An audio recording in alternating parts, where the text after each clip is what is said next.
Hello दोस्तों, मेरा नाम है प्रीतेश। तो कैसे हैं आप सब? मैं आशा करता हूँ कि आप सब अच्छे होंगे। पिछली वीडियो में हमने श्रीमद् भगवद गीता का तीसरा अध्याय देखा था। इस वीडियो में हम श्रीमद् भगवद गीता का चौथा अध्याय देखेंगे, जिसका नाम है ज्ञान योग। तो चलिए शुरू करते हैं। श्री भगवान बोले, मैंने इस अविनाशी योग को सूर्य से कहा था। सूर्य ने अपने पुत्र वैवस्वत मनु से कहा और मनु ने अपने पुत्र राजा इक्ष्वाकु से कहा। हे परम तप अर्जुन, इस प्रकार परंपरा से प्राप्त इस योग को राजर्षियों ने जाना, किंतु उसके बाद वह योग बहुत काल से इस पृथ्वी लोक में लुप्तप्राय हो गया।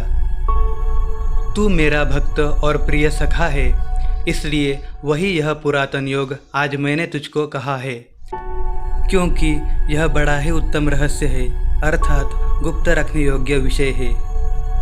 अर्जुन बोले, आपका जन्म तो अर्वाचीन अभी हाल का है और सूर्य का जन्म बहुत पुराना है, अर्थात कल्प के आदि में हो चुका था। तब मैं इस बात को कैसे समझूं कि आप ही ने कल्प के आदि में सूर्य से यह योग कहा था? श्री भगवान बोले, हे परम तप अर्जुन, मेरे और तेरे बहुत से जन्म हो चुके हैं। उन सबको तू नहीं जानता, किंतु मैं जानता हूँ। मैं अजन्मा और अविनाशी स्वरूप होते हुए भी तथा समस्त प्राणियों का ईश्वर होते हुए भी अपनी प्रकृति को अधीन करके अपनी योग माया से प्रकट होता हूँ।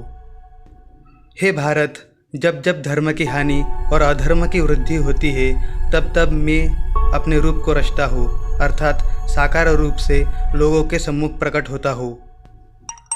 साधु पुरुषों का उद्धार करने के लिए, पाप कर्म करने वालों का विनाश करने के लिए और धर्म की अच्छी तरह से स्थापना करने के लिए मैं युग युग में प्रकट हुआ करता हूँ।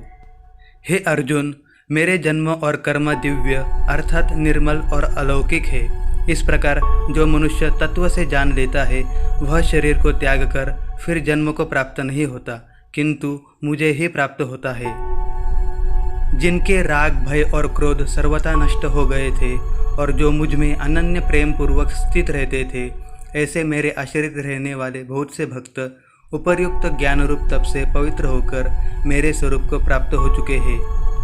हे अर्जुन, जो भक्त मुझे जिस प्रकार भजते हैं, मैं भी उनको उसी प्रकार भजता हूँ, क्योंकि सभी मनुष्य सब प्रकार से मेरे ही मार्ग का अनुसरण करते हैं।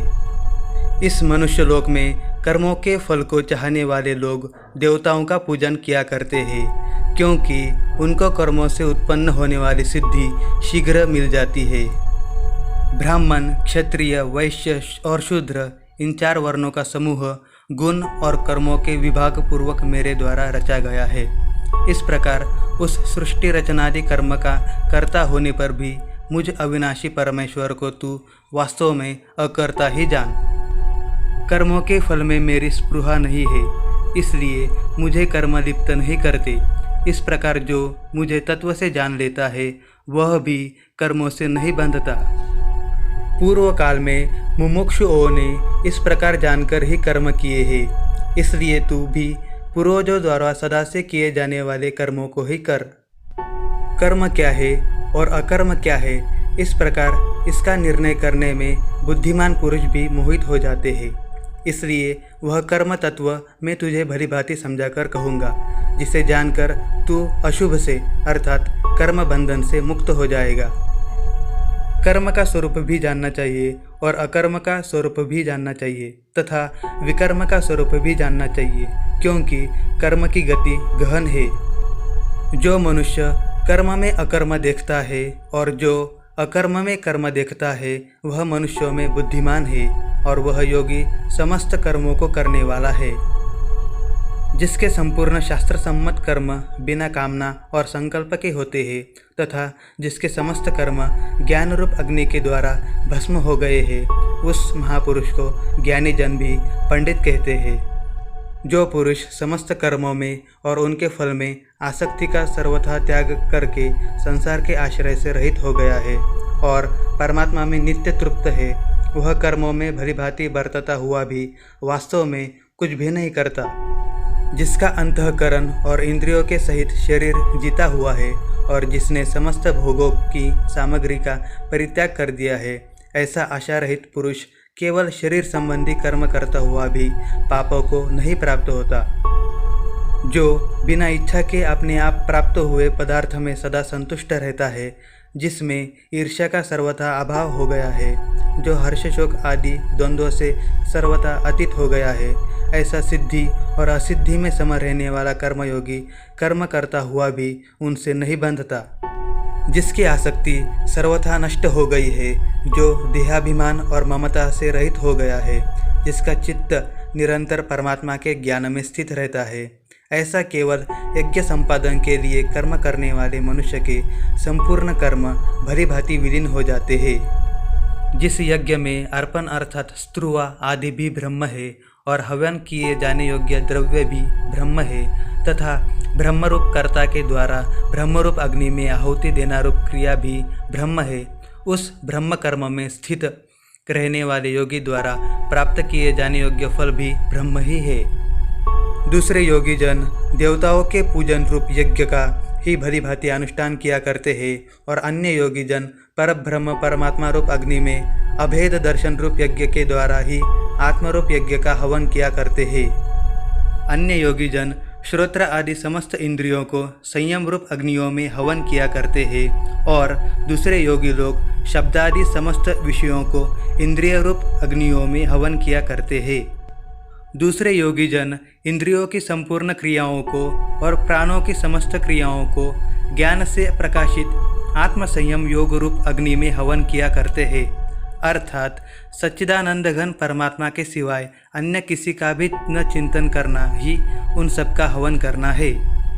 कई पुरुष द्रव्य संबंधी यज्ञ करने वाले हैं, कितने ही तपस्या रूप यज्ञ करने वाले हैं तथा दूसरे कितने ही योग रूप यज्ञ करने वाले हैं और कितने ही अहिंसादि तीक्ष्ण व्रतों से युक्त यत्नशील पुरुष स्वाध्याय रूप ज्ञान यज्ञ करने वाले हैं। दूसरे कितने ही योगी जन अपान वायु में प्राण वायु का हवन करते हैं, वैसे ही अन्य योगी जन प्राण वायु में अपान वायु का हवन करते हैं तथा अन्य कितने ही नियमित आहार करने वाले प्राणायाम परायण पुरुष प्राण और अपान की गति को रोककर प्राणों को प्राणों में ही हवन किया करते हैं। ये सभी साधक यज्ञों द्वारा पापों का नाश कर देने वाले और यज्ञों को जानने वाले हैं। हे कुरुश्रेष्ठ अर्जुन, यज्ञ से बचे हुए अमृत का अनुभव करने वाले योगी जन सनातन परब्रह्म परमात्मा को प्राप्त होते हैं और यज्ञ न करने वाले पुरुष के लिए तो यह मनुष्य लोक भी सुखदायक नहीं है, फिर परलोक कैसे सुखदायक हो सकता है।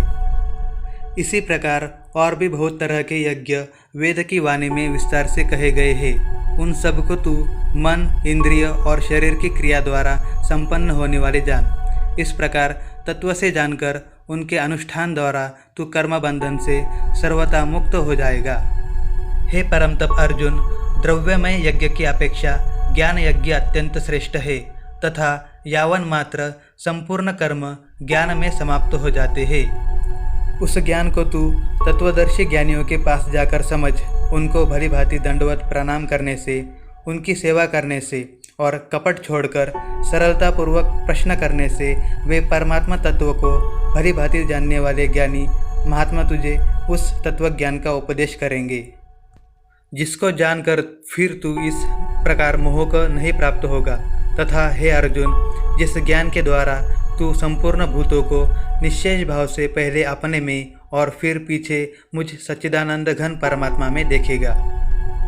यदि तू अन्य सब पापियों से भी अधिक पाप करने वाला है तो भी तू ज्ञान रूप नौका द्वारा निस्संदेह संपूर्ण पाप समुद्र से भली भांति तर जाएगा। क्योंकि हे अर्जुन, जैसे प्रज्वलित अग्नि ईंधनों को भस्ममय कर देता है, वैसे ही ज्ञान रूप अग्नि संपूर्ण कर्मों को भस्ममय कर देता है। इस संसार में ज्ञान के समान पवित्र करने वाला निस्संदेह कुछ भी नहीं है। उस ज्ञान को कितने ही काल से कर्मयोग के द्वारा शुद्धांतकरण हुआ मनुष्य अपने आप ही आत्मा में पा लेता है। जितेंद्रिय, साधन परायण और श्रद्धावान मनुष्य ज्ञान को प्राप्त होता है तथा ज्ञान को प्राप्त होकर वह बिना विलंब के तत्काल ही भगवत प्राप्ति रूप परम शांति को प्राप्त हो जाता है। विवेकहीन और श्रद्धा रहित संशयुक्त मनुष्य परमार्थ से अवश्य भ्रष्ट हो जाता है। ऐसे संशयुक्त मनुष्य के लिए न यह लोक है, न परलोक और न सुख ही है। हे धनंजय, जिसने कर्मयोग की विधि से समस्त कर्मों का परमात्मा में अर्पण कर दिया है और जिसने विवेक द्वारा समस्त संशयों का नाश कर दिया है, ऐसे वश में किए हुए अंतःकरण वाले पुरुष को कर्म नहीं बांधते।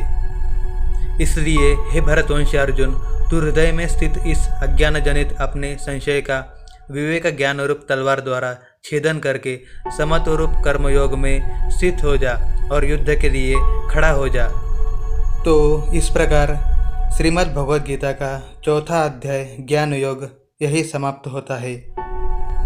तो आपको ये वीडियो कैसे लगी मुझे कमेंट करके बताएं, और अगर आप चैनल पर नए हैं तो इसे सब्सक्राइब करना ना भूलें। मिलते हैं अगली वीडियो में। जय श्री कृष्ण।